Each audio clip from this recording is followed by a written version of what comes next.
like this is where I would get the most experience between shifting gears, because you know, if I do a lot of highway driving, I'm going to be in one gear the whole time. All right, shift again. Oh, they're stopping. They're stopping. Okay. All right, I'm still in fourth. I'm doing about 34 miles an hour. How many gears does this car have? Oh my God. I hope it's 6. All right, coming to another stop.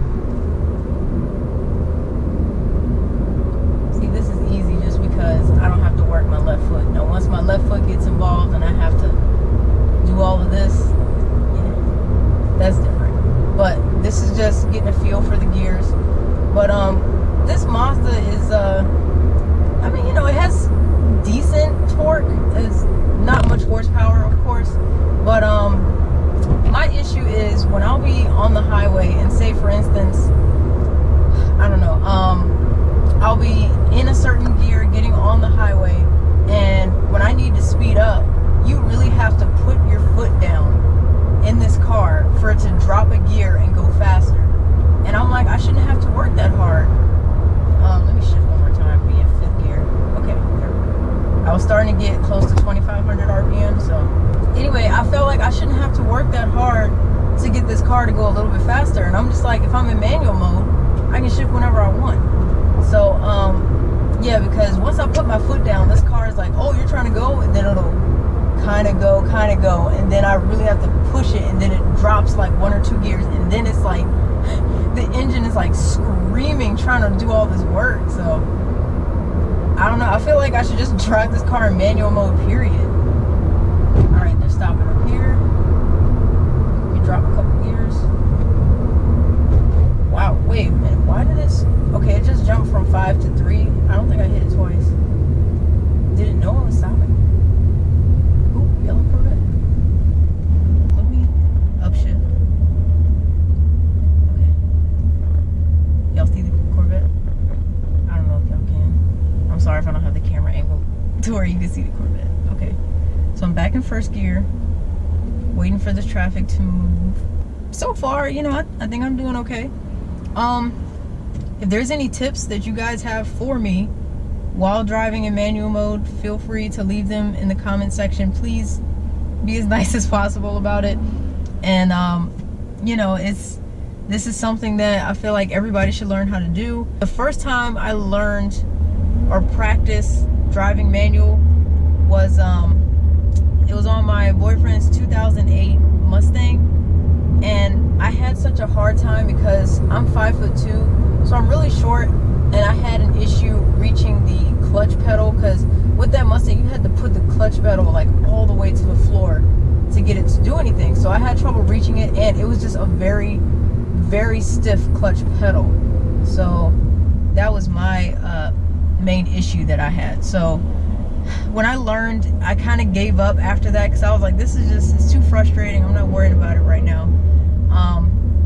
But you know, that was my own fault.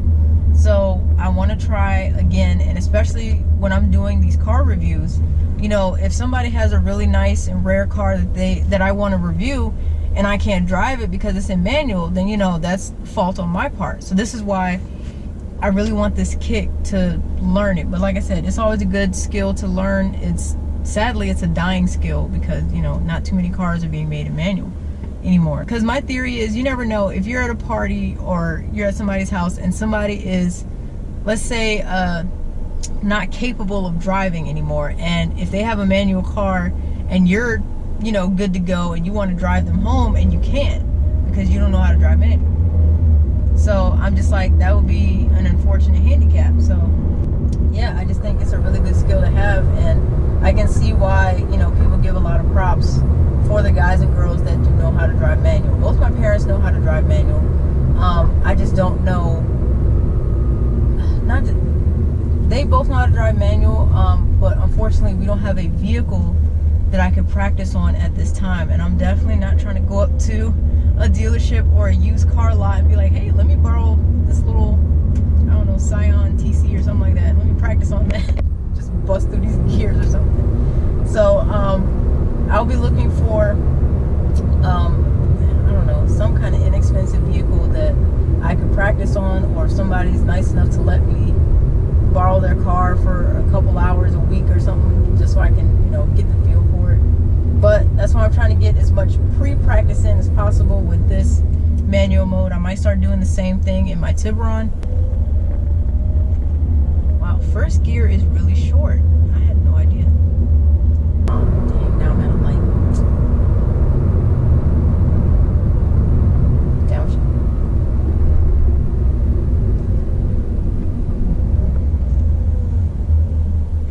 I like downshifting. You get that rev. I was like, man, if this Mazda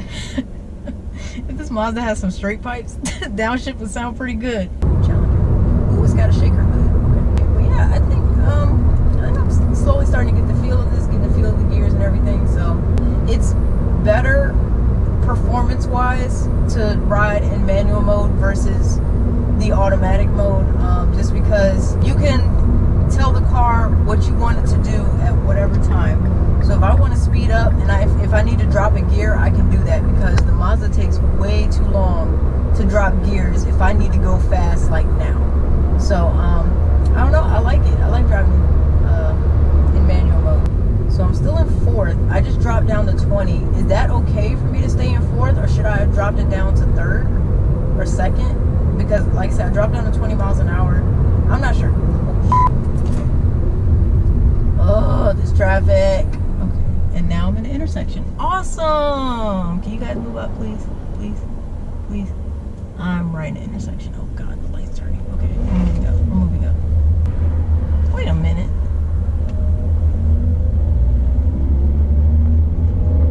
This thing dropped down the first gear for me when I came to a complete stop. That's cheap. I wanted to do it. But yeah, so I enjoyed it. Let me know what you guys think, how I did. Let me know any tips. I'm all ears. Thank you guys so much for watching the video. As always, I appreciate your support. I appreciate your positive feedback that you guys have been giving me. The channel's still slowly growing, and I'm watching a bunch of different car YouTuber content each and every day. I really enjoy watching a lot of different people. I watch Street Speed 717. I watch Guitarmageddon Z01. I watch Motorfire. I watch That Dude in Blue. I watch Tall Guy Car Reviews. He uploads like every, oh my God. They upload so frequently, and I'm just like, I try so hard to keep up with their videos, but their videos are really good. So this is why I enjoy watching them. Who else do I watch? I watch SRT Mush. I watch, drawing a blank. There's some more people out there, trust me. I spend a lot of time on YouTube. Clearly, that's why I wanted to start a channel. So I could create some content that, you know, would be something that I would want to watch as well, and hopefully something you guys want to watch too. Oh, that's a nice Tesla. But yeah, so I'm gonna head home now. Ooh, that downshift though. Uh-oh, make this light.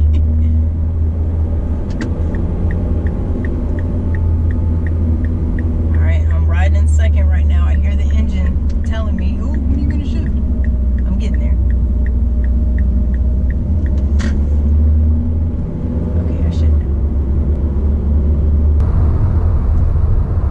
All right, now I'm in 5th gear for once. Cool. All right, y'all. I'm getting the hang of this. It might not be much, but you know, it's something to me, so I'm excited about it. Anyways, thank you guys again for watching, and I will see you guys in my next video coming out very soon. So I hope